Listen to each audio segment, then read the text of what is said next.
안녕하십니까. 소금 전문가 박주용 이사입니다. 이번 시간에는 우리 몸의 수분과 소금에 대해서 한번 알아보도록 하겠습니다. 제가 소금을 생산해서 판매를 하고 있으니까 많은 분들이 물어봅니다. 하루에 소금의 적정 섭취량은 어떻게 됩니까?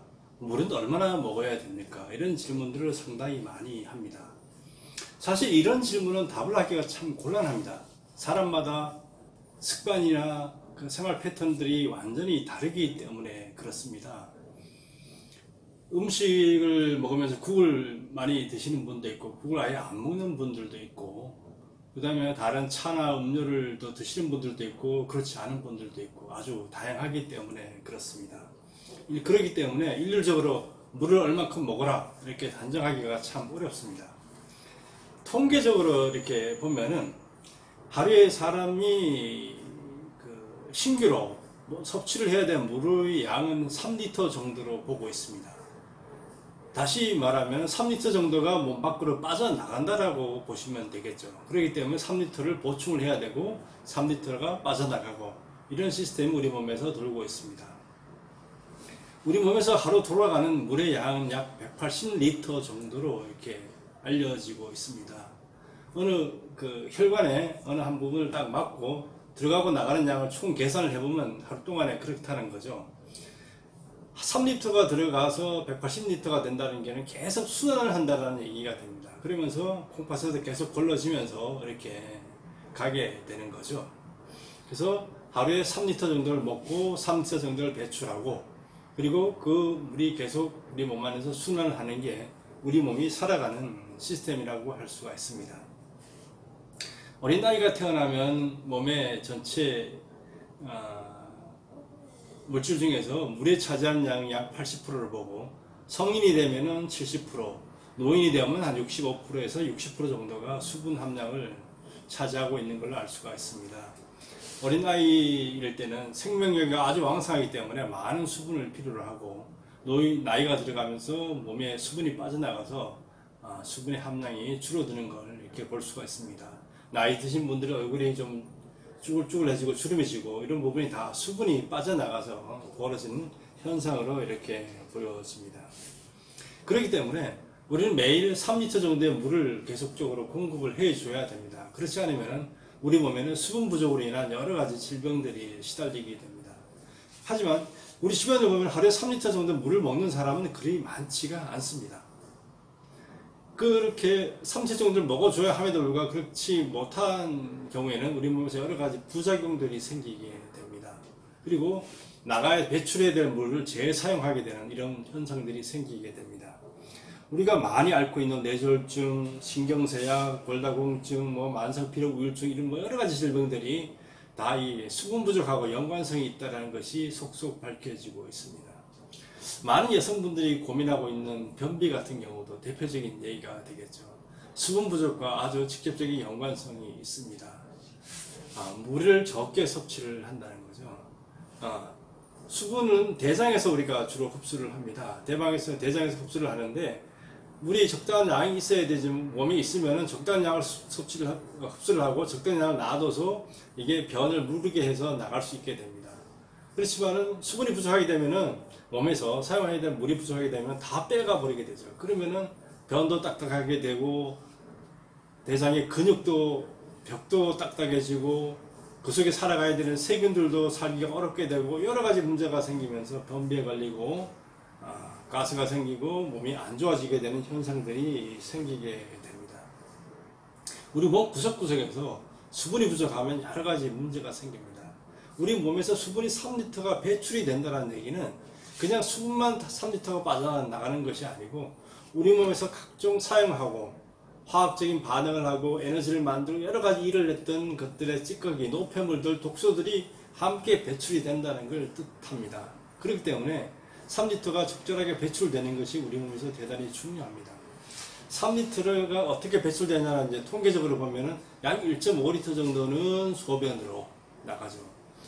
500ml에서 한 1리터, 많은 사람 한 1리터 이상 흘리죠. 땀을 흘리면서 땀으로 배출이 돼 나가고, 그 그 다음에 호흡이나 대변 정도로 해서 한 500ml 정도가 이렇게 배출이 돼 나갑니다. 사람에 따라서 양들이 조금씩 차이가 있습니다.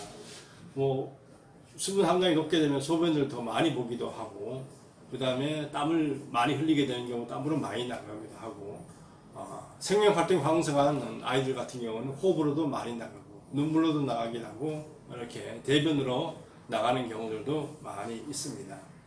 그렇기 때문에 이 배출 작용이 제대로 하기 위해서는 계속적인 신규 물의 공급이 대단히 중요합니다. 근데 이 3리터의 물이 공급이 될 때 그냥 맹물이 공급되어서는 안 됩니다. 이 물에는 적당한 염도가 만들어져서 공급이 되어야 된다는 것이죠. 우리 몸에 있는 물은 0.9% 정도의 농도를 가지고 돌아가고 있습니다. 소금 농도가 0.9% 정도 된다는 거죠. 이게 링거액의 농도가 그렇습니다. 병원에 들어가게 되면 링거액 주사를 맞죠. 그 이유는 뭘까요? 일단 환자들이 들어오면 링거액 주사를 한 2병 정도 넣으면 한 2리터 정도가 들어가게 됩니다. 그렇게 맞춘 이유는 뭐냐면 그걸 통해서 우리 몸의 수분 공급량, 수분을 안정화시키고 전해질 농도를 안정화시키는 작업을 하게 됩니다. 그러면은 많은 사람들의 심리적인 안정, 몸의 수분 균형, 그 다음에 이런 것들이 갖추어지기 때문에 다음의 치료 효과나 여러 가지 부분이 원활하게 이루어지기 때문에 그렇습니다. 그렇기 때문에 어떤 사람들은 그런 공부만 이루어져도 건강을 되찾는 경우들이 많이 있죠.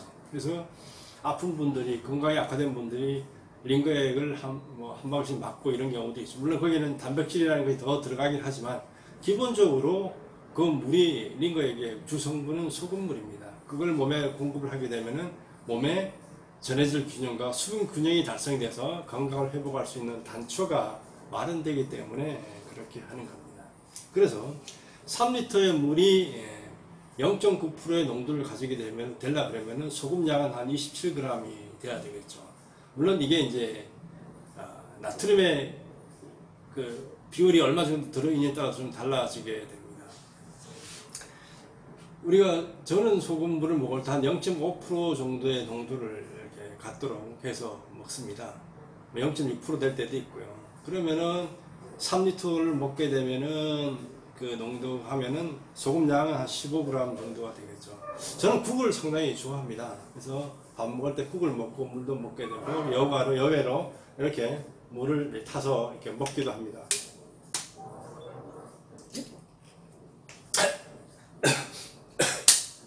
이 물 같은 경우는 제가 0.6% 정도로 이렇게 염도를 조절한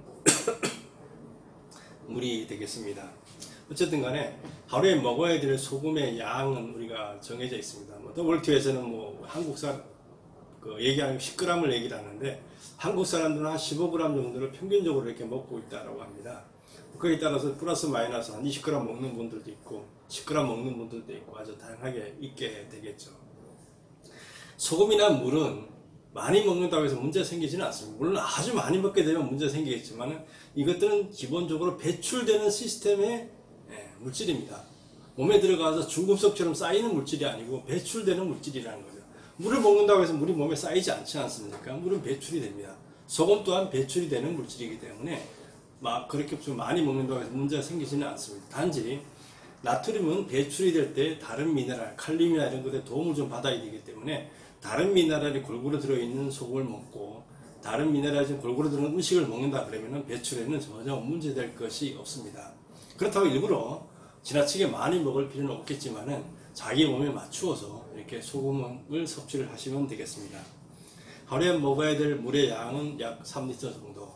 그래서 자기가 국을 먹는 양을 감안하면은 국으로서 한 1.5리터, 국이나 반찬으로 한 1.5, 물로서 한 1.5리터 이렇게 먹으면 어떨까 하는 게 저의 판단입니다. 사람 따라 다르죠. 물론 심하게 운동을 했다든가 땀을 많이 흘리는 일을 할 경우에는 물을 더 많이 먹어야 되겠죠.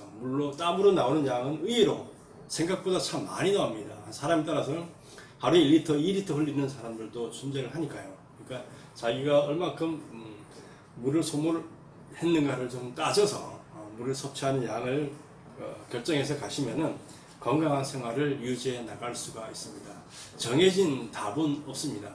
자기 몸에 맞추어서 가야 되는데 인위적으로 지금까지 알고 있던 짜게 먹으면 안 된다, 뭘 많이 먹으면 안 된다, 이런 생각은 버리시고 자기 몸에 맞추어서 드시는데 평균적으로 이렇다라는 걸 제가 말씀드렸으니까 그게 맞춰서 드시면은 건강한 생활을 하실 수가 있고 몸에 여러 가지 어떤 질병들의 치료에도 상당한 도움이 될 거로 예측이 됩니다.